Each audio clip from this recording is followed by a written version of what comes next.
আপনার মনে যা চায় আপনি তাই করেন। আপনার মনে যা চায় আপনি সেটি শরিয়ার কোনো মানদণ্ডে আপনি কখনোই সেটিকে বাজ বিচার করতে চান না। মনে চাইছে অতএব আপনি এটি করছেন। অনেকে তো এটাও বলে থাকে আমি যা মনে চাই আমি তাই করি। এভাবে সে তার স্বাধীনতা অথবা এভাবেই সে তার আত্মম্ভরিতা, অহংকার ইত্যাদিকে জাহির করতে চায়। কিন্তু সত্যিকার অর্থে এই ব্যক্তি আসলে তার নফসের পূজারী, অর্থাৎ সে তার নফসের পূজা করছে। এই নফসের পূজা থেকে বা নফসের কুমন্ত্রণা থেকে আপনি কিভাবে নিজকে রক্ষা করবেন, নফসকে কিভাবে নিয়ন্ত্রণ করবেন, সেই কয়েকটি বিষয় কোরআন এবং সুন্নাহর আলোকে আপনাদের সামনে উপস্থাপন করতে চাই ইনশাআল্লাহ। প্রথমত হচ্ছে, নফসকে যদি আপনি নিয়ন্ত্রণ করতে চান তাহলে আপনাকে ফজরের সালাত জামাতের সাথে আদায় করতে হবে। সুবহানাল্লাহ, রাসূলুল্লাহ সাল্লাল্লাহু আলাইহি ওয়াসাল্লাম বলেছেন, যে ব্যক্তি ফজরের সালাত জামাতে আদায় করে সেই ব্যক্তি আল্লাহ সুবহানাহু ওয়া তাআলার জিম্মাদারিতে সারাদিন থাকে। আল্লাহ সুবহানাহু ওয়া তাআলার জিম্মাদারিতে কেউ যদি থাকে তাহলে কি তার নফস কখনোই তাকে কুপথে বা বিপথে তাকে অনুপ্রাণিত করতে পারবে? ইন্নান নাফসা লাআম্মারাতুন বিসুই ইল্লা মান রাহিমা রাব্বি, আমার রব যার উপর রহম করেছে সে ছাড়া প্রত্যেকেই কিন্তু তার নফসের এই নফসে আম্মার, অর্থাৎ তার নফস তাকে খারাপ কাজে উদ্বুদ্ধ করে থাকে। অতএব নফসকে যদি আপনি নিয়ন্ত্রণ করতে চান তাহলে আপনি ফজরে আপনি সালাতটিকে জামাতের সাথে আদায় করুন, ফজর পরে ঘুমাবেন না, এবং সম্ভব হলে আপনি প্রয়োজনে দুপুরে একটু কায়লুলা করে নেবেন। রাসূলুল্লাহ সাল্লাল্লাহু আলাইহি ওয়াসাল্লাম বললেন, কিলু, তোমরা দুপুরে কায়লুলা করো, ফা ইন্না শায়তানা লা ইয়াকিল, কারণ শয়তান তো আসলে দুপুরে কায়লুলা করে না, শয়তান দুপুরে বিশ্রাম নেয় না। অর্থাৎ দুপুরে সামান্যতম এতটুকু কিছুক্ষণ 2, 4, 5 মিনিট, 10 মিনিট, আধা ঘন্টা কিছুক্ষণ চোখ বন্ধ করে রাখুন। কায়লুলা একদিকে সুন্নাহ পালন হবে, অন্যদিকে আপনার নিজকে আপনি নফসকে আপনি নিয়ন্ত্রণ করতে পারবেন ইনশাআল্লাহ। 2 নম্বর বিষয় হচ্ছে যে আপনি খাবারের পরিমাণ কমিয়ে দিন।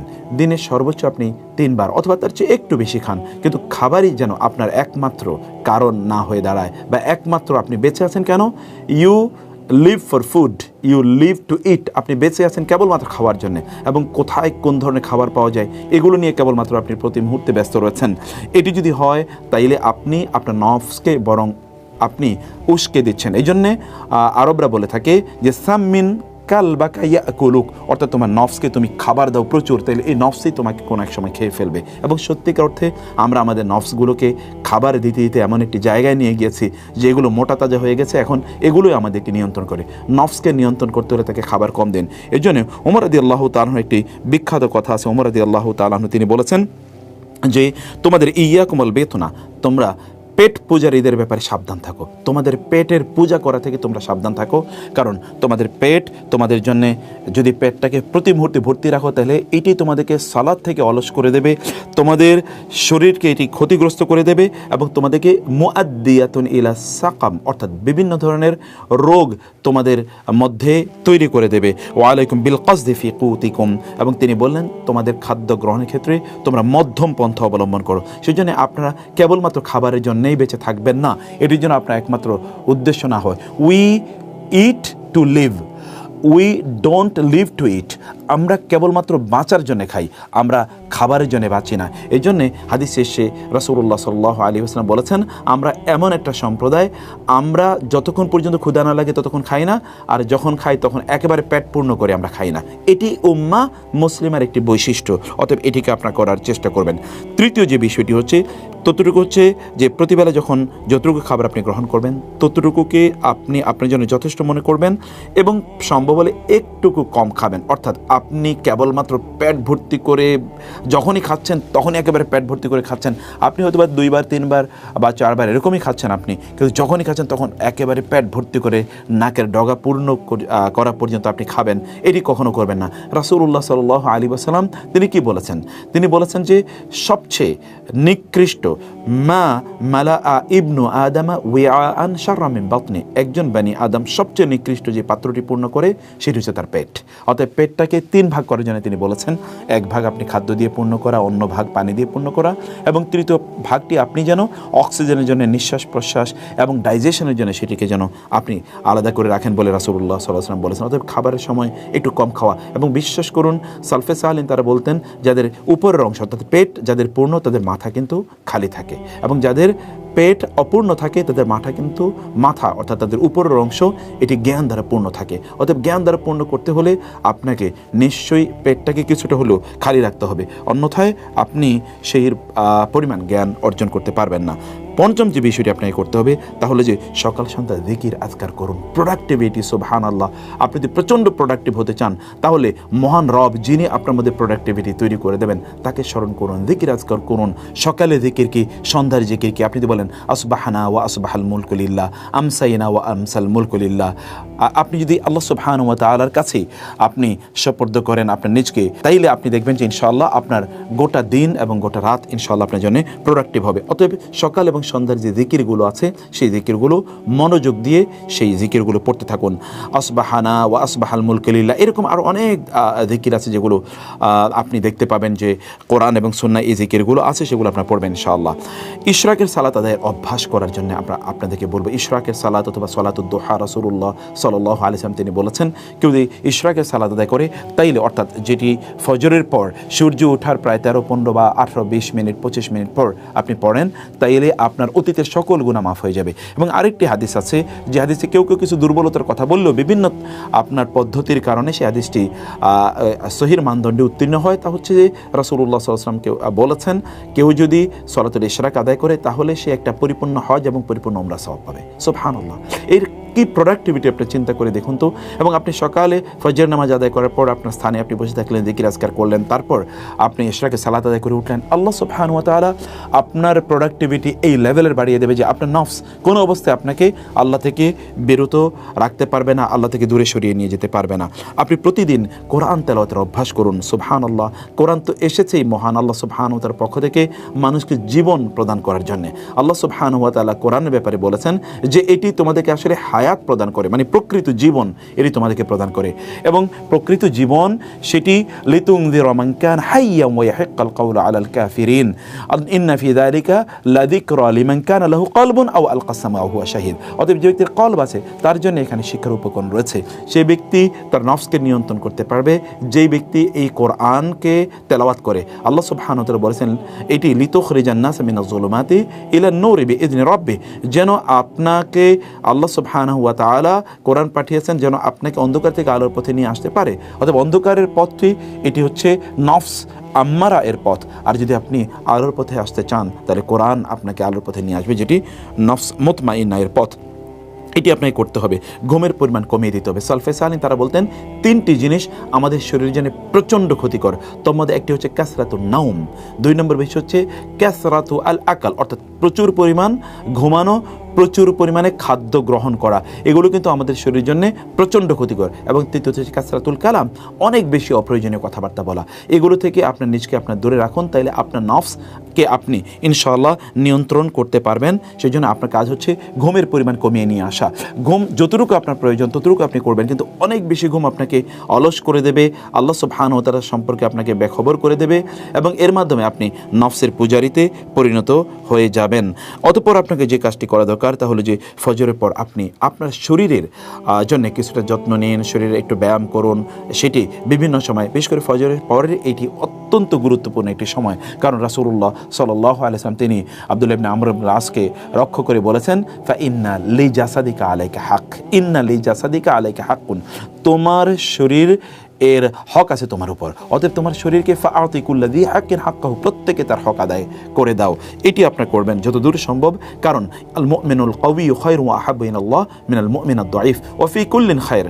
রাসূলুল্লাহ সাল্লাল্লাহু আলাইহি ওয়াসাল্লাম বলেন শারীরিকভাবে একজন শক্তিশালী এক ঈমানদার শারীরিকভাবে দুর্বল ঈমানদারের চেয়ে আল্লাহর কাছে অনেক অনেক বেশি প্রিয় এবং অনেক বেশি কল্যাণকর, যদি উভয়ের মধ্যে কল্যাণ রয়েছে। অতএব ওয়ালা তা'জাজ ওয়াস্তাঈন বিল্লাহি ওয়ালা তা'জাজ, আল্লাহর কাছে চাও, আল্লাহর কাছে ধর্ণা ধরো, তুমি অক্ষম হইও না। শরীরে তোমার অবস্থা যাই হোক না কেন, শরীরকে সুন্দর রাখার জন্যে, নিয়ন্ত্রণে রাখার জন্যে আপনাকে কসরত করা দরকার। এতে আপনি যখন শারীরিকভাবে সক্ষম থাকবেন তখন শয়তান বা নফস আপনাকে ধোঁকা দিতে পারবে না। দৃষ্টিকে অবনত রাখুন। সুবহানাল্লাহ, চোখের মাধ্যমে কিন্তু শয়তান আমাদের অন্তরে ঢুকে যায় এবং আমাদেরকে ধোঁকা দিতে থাকে। এই জন্য আল্লাহ সুবহানাহু ওয়া তাআলা আমাদেরকে নির্দেশ প্রদান করেছেন কুল্লিল মুমিনিনা ইয়াগুদ্দু মিন আবসারিহিম ওয়া ইয়াহফাযু ফুরুজাহুম, আপনার চক্ষুকে যদি আপনি নিয়ন্ত্রণ করতে পারেন তাহলে আপনার লজ্জাস্থানকে আপনি নিয়ন্ত্রণ করতে পারবেন, ইজ্জত আবরুকে নিয়ন্ত্রণ করতে পারবেন, এবং এর মাধ্যমে শয়তান আপনার মধ্যে ঢুকবে না, আপনার নফস আপনাকে ধোকায় ফেলবে না।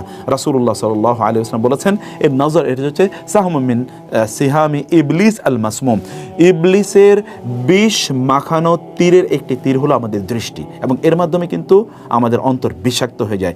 দৃষ্টিকে নিয়ন্ত্রণ করুন। সোশ্যাল মিডিয়াতে খারাপ জিনিস দেখা, ইউটিউবে খারাপ জিনিস দেখা, টেলিভিশনে খারাপ জিনিস দেখা, অথবা পত্রপত্রিকায় দেখা, বিভিন্ন ধরনের ম্যাগাজিন ইত্যাদির মধ্যে দেখা, অথবা ধরুন বইপত্রের মধ্যে দেখা, আর এছাড়া তো রাস্তায় নামলে তা তো দেখা যায়ই। আপনার কলিগ আছে চারিদিকে, আপনি তার সাথে চুটিয়ে আড্ডা দিয়ে বেড়ালেন, এর মধ্যে কিন্তু আপনি নফসের গোলামে বা কৃতদাসে নিজকে পরিণত করলেন। নফসকে নিয়ন্ত্রণ করতে হলে আল্লাহ সুবহানাহু ওয়া তাআলা বলেছেন, যালিকা আসকালাহুম, আসকালাহুম, এটি তোমাদের জন্য অতি অধিকতর পবিত্রতর, তোমাদের তাকে পবিত্র করবে। কারণ আত্মাকে পবিত্র করলেই একজন ব্যক্তি কেবলমাত্র আত্মাকে পবিত্র করলে কেবলমাত্র একজন ব্যক্তি সফল হতে পারে, সেটি আপনাকে করতে হবে। এবং সোশ্যাল মিডিয়া থেকে আপনার নিজকে সময় বাঁচিয়ে আপনাকে অন্যদিকে আল্লাহর ইবাদতে, কোরআন তেলাওয়াতে এবং তাসবিহ তাহলিলে, অন্য জায়গায় আপনাকে আরও প্রোডাক্টিভ জায়গায় আপনাকে সময় ব্যয় করতে হবে। যদি আপনি এখান থেকে সময় কার্টেল করে আপনি ভালো কাজে ব্যয় করতে পারেন, তাহলে আপনার নফস আপনাকে আর ধোকায় ফেলতে পারবেন এবং আপনি নফসের পূজারিতে পরিণত হবেন না। প্রতিদিন কোরআনের কিছু অংশ হিফজ করুন, যতটুকু হোক না কেন, এক আয়াত করে হোক, এভরিডে যদি আপনি এক আয়াত করে পড়ুন, তাহলে আপনি দেখবেন যে বছর শেষে আপনি সূরা বাকারা এবং আলে ইমরানের মতো বিশাল সূরা আপনার মুখস্থ হয়ে গেছে। অতএব প্রতিদিন একটি করে আয়াত পড়ুন, বারবার পড়ুন, হাঁটতে পড়ুন, যখন গাড়িতে থাকবেন তখন পড়ুন, অফিসে যখন একটু সময় পাবেন, আপনি যখন একটু বিশ্রাম নেবেন, ঘুমাতে যাবেন, ঘুমের থেকে উঠে বিভিন্ন সময় আপনি আপনার ফ্রি টাইমগুলোতে কোরআন মুখস্থ করুন। চিন্তা করে দেখুন, কিয়ামতের দিন এই কোরআন আপনাকে সুপারিশ করে জান্নাতে নিয়ে যাবে। আর এই কোরআন আপনার মধ্যে প্রোডাক্টিভিটি তৈরি করার জন্য এসে, এই জন্য কোরআন যে ব্যক্তি হিফজ করতে পারে প্রচণ্ড প্রোডাক্টিভ হয়, নফসের পূজারিতে তারা হতেই পারে না। কারণ কোরআন তো আপনাকে প্রোটেকশন দেওয়ার জন্য এসছে, কোরআন আপনাকে এসেছে আপনাকে হেদায়েতের, ইন্না হাদাল কোরআন ইয়াহদি লিল্লাতি হিয়া আকওয়াম, কোরআন তো আপনাকে সবচেয়ে সর্বোত্তম পথ দেখানোর জন্য এসছে। কোরআনের সাথে লেগে থাকুন, কোরআন হিফজ করার চেষ্টা করুন ইনশাআল্লাহ, এবং প্রতিদিন টার্গেট করুন যে আপনি কতটুকু হিফজ করবেন। কমপক্ষে একটি করে আয়াত হিফজ করুন। বিশেষ করে আপনি রাতের বেলা যখন ঘুমাতে যাবেন, তখন আপনি পবিত্র হয়ে পবিত্র অবস্থায় ঘুমাতে যাবেন। রাতের বেলা ঘুমাতে যাওয়ার আগে আপনার যে সুন্নাহ কাজগুলো আছে সেগুলো আপনি বেশি বেশি করুন। সেটি কি তা করবেন আপনি রাসূলুল্লাহ সাল্লাল্লাহু আলাইহি ওয়াসাল্লাম যেমনটি বলেছেন, কেউ যদি রাতে ঘুমাতে যাওয়ার আগে তিনি যদি কোরআন তেলাওয়াত করেন, তাইলে তিনি লাম ইউকতাব মিনাল গাফিলিন, তাহলে সে গাফেলদের অন্তর্ভুক্ত হবে না। অতএব রাতে ঘুমানোর আগে পবিত্র হন, পবিত্র বিছানায় ঘুমাতে যান। তার আগে সম্ভব হলে 100 আয়াত অথবা কমপক্ষে 10টি আয়াত কোরআনের আয়াত মুখস্থ তেলাওয়াত করুন, অথবা দেখে দেখে তেলাওয়াত করুন। অতঃপর আপনি শুয়ে সেখানে যে তাসবিহ তাহলিলগুলো আছে, যেমন ধরুন কুল হুয়াল্লাহু আহাদ, কুল আউযু বিল ফালাক, কুল আউযু বিন নাস এবং আয়াতুল কুরসি, এবং সেখানে আপনি সুবহানাল্লাহ, আলহামদুলিল্লাহ, আল্লাহু আকবার, এই যে তাসবিহগুলো আছে, যে তাসবিহ পড়ে আমাদেরকে ঘুমাতে হয়, এবং আপনি ঘুমাতে বিছানায় যাওয়ার যে দোয়াগুলো আছে, সেই দোয়াগুলো আপনি পড়েই তারপরে ঘুমাতে যাবেন। তাইলে ইনশাআল্লাহ সূরাতুল বাকারার শেষের দুটো আয়াত আছে, সেই দুটো আয়াত পড়বেন। তাইলে ইনশাআল্লাহ আপনাকে নফসের যে কুমন্ত্রণা আছে এগুলো থেকে ইনশাআল্লাহ এই কোরআনই আপনাকে প্রোটেকশন প্রদান করবে। আল্লাহ সুবহানাহু ওয়া তাআলা আপনাকে প্রোটেকশন প্রদান করবেন ইনশাআল্লাহ। সম্ভব হলে প্রতিদিন তাহাজ্জুদে সালাত আদায় করুন। রাসূলুল্লাহ সাল্লাল্লাহু আলাইহি ওয়াসাল্লাম বললেন, জিবরিল আমার কাছে এসেছে এবং বলেছে যে এই তাহাজ্জুদ হচ্ছে শারাফুল লিল মুমিন, মুমিনের জন্য এটি একটি মর্যাদা। এবং রাসূলুল্লাহ সাল্লাল্লাহু আলাইহি ওয়াসাল্লাম তিনি বলেছেন, তাহাজ্জুদের সালাত কোন একজন ব্যক্তি যদি আদায় করে তাহলে পরবর্তী দিনগুলোতে তার কতটা কল্যাণ হবে, আপনি কোরআনের দিকে তাকালে সেটি দেখতে পাবেন। আল্লাহ সুবহানাহু ওয়া তাআলা তার রাসূলের ব্যাপারে বলেছেন, ইন্না লাকা ফিন নাহারি সাবহান তাওয়িলা, দিনের বেলা আপনার অনেক কাজ আছে, সেজন্য রাতের বেলা কিছু সময় আপনি আল্লাহ সুবহানাহু ওয়া তাআলার সামনে দাঁড়িয়ে সালাত আদায় করুন। দিনের কাজগুলোকে আল্লাহ সুবহানাহু ওয়া তাআলা আপনার জন্য সহজ করে দেবেন, এবং নফসকে নিয়ন্ত্রণ করার জন্য এটি প্রচণ্ড গুরুত্বপূর্ণ।